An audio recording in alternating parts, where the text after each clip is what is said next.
This week we're going to be talking about something that is completely uncontroversial and unlikely to be divisive in any way whatsoever. Zack Snyder. Be very careful with the next thing you say. Now, I have a lot of opinions about Zack Snyder. Got lots and lots of kind of takes and opinions about his work and his filmography, which is very varied, very distinct, and stands out in contemporary Hollywood for a lot of reasons. We can talk about everything from the way in which Batman v Superman interrogates toxic masculinity, through to the way in which he's reinvented Aquaman as an object for an implied female gaze. Not to mention, a character all about enthusiastic consent. Permission to come aboard. But regardless of what you actually think of Snyder as a filmmaker, regardless of your opinion on his body of work, the simple fact is that Zack Snyder's Justice League corrects a severe wrong. One of the big debates over the past few years concerns the transformation of art into content, as entertainment is increasingly programmed to appeal to hypothetical viewers based on algorithms and data models rather than deriving from any distinctive or unique vision. This is not a new debate by any measure, but it has reached fevered intensity in the era of peak content. It's no surprise that this has also happened in an era that has rejected the artistic vision in favor of corporate fandom. Zack Snyder is a divisive filmmaker, to say the least. It would be contentious or absurd to credit Snyder with making art, as if to imply that his creations tower over that of his colleagues and contemporaries. Make no mistake, I will fucking kill you. Whatever one thinks of Snyder's work, the director does not produce content. In contrast, the version of Justice League that limped into cinemas in November 2017 was nothing but content. I'm going to break the fourth wall here. I'm going to acknowledge that I'm a guy who generally likes to enjoy movies. I'm generally happy with a movie if I can get something interesting out of it. It takes a lot for me to actively hate a movie. There's a relatively short list of recent blockbusters that I think exist beyond redemption. Movies like Terminator Genesis, Jurassic World, or The Rise of Skywalker. So when I say this, it means something. The version of Justice League released in cinemas in November 2017 is probably the worst blockbuster of the past 10 years.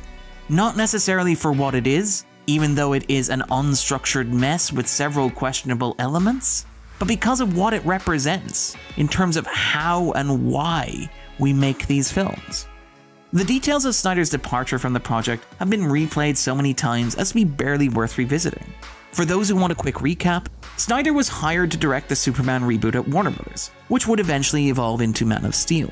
He then directed its sequel, Batman v Superman. The plan was reportedly for these two films to serve as a springboard to an entire Justice League trilogy.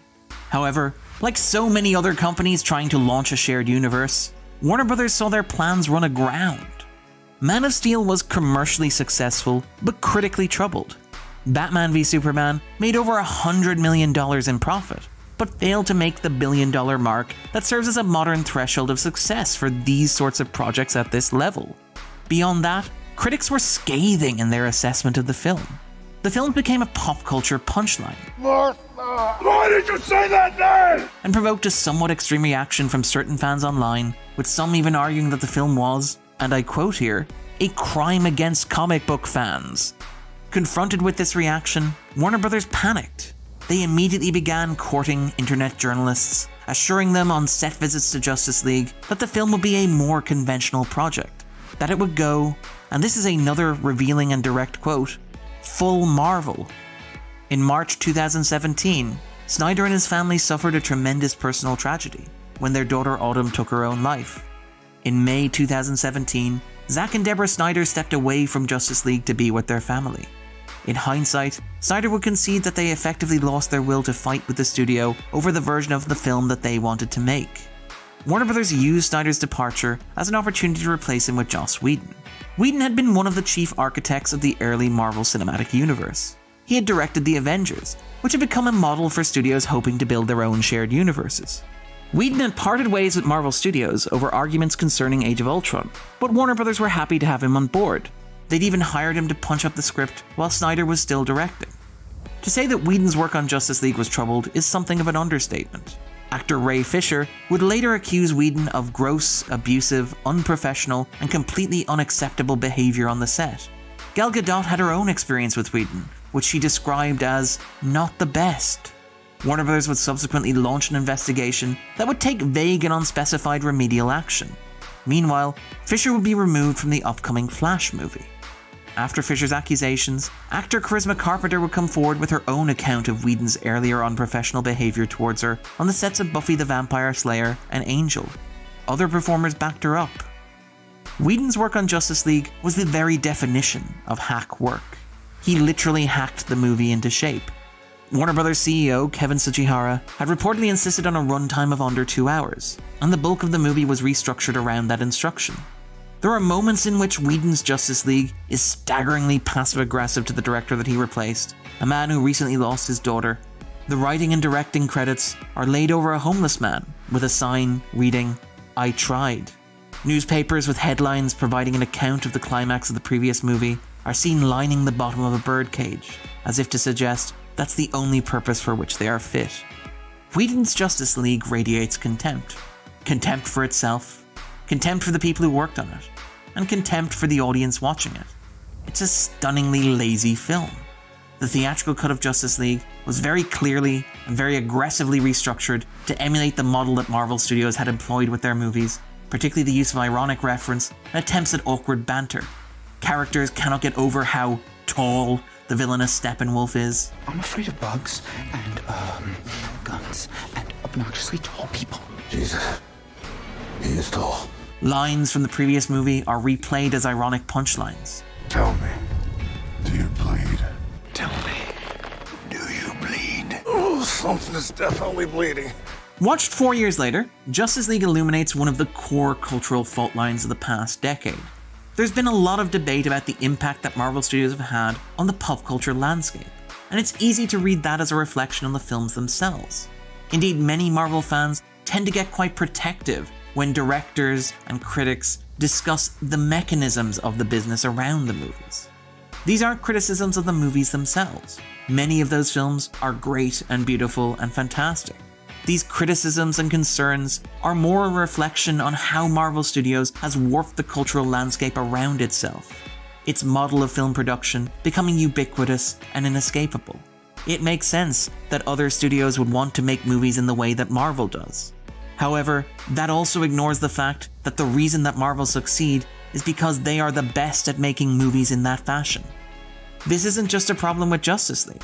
The success of the Marvel Cinematic Universe fundamentally altered the X-Men movies produced by Fox. Dark Phoenix is perhaps the most obvious example. The movie serves as an extended metaphor for how the property was trapped in a mode of superheroism defined by the MCU. Now, I know that some of you choose to call us superheroes. I must confess, I don't really know what that word means, but it is a damn sight better than what you used to call us. The climax of Dark Phoenix finds the Merry Mutants taken into the literal custody of the Mutant Control Unit, the MCU. This is a climax that was heavily reshot when it turned out that it was too close to that of Captain Marvel. The theatrical cut of Justice League has nothing to offer its audience but nostalgia, the faintest memory of a meal that they probably enjoyed decades ago, lifelessly regurgitated and clumsily reheated. The biggest changes that Whedon made to Snyder's Justice League were nostalgia-based. Snyder had structured the emotional arc of his film around Cyborg, the character played by Ray Fisher. Instead, Whedon cuts the movie back to be a generic Batman story. Because after all, audiences like Batman, and Ben Affleck is the biggest name in the cast. Why take a chance? Why not rely on what you already know audiences like, because they've already had so many Batman movies? Snyder's climax made a point to give a key role to the Flash, but Whedon recuts it so the Flash is constantly upstaged by Superman. Snyder's climax emphasized the entire team.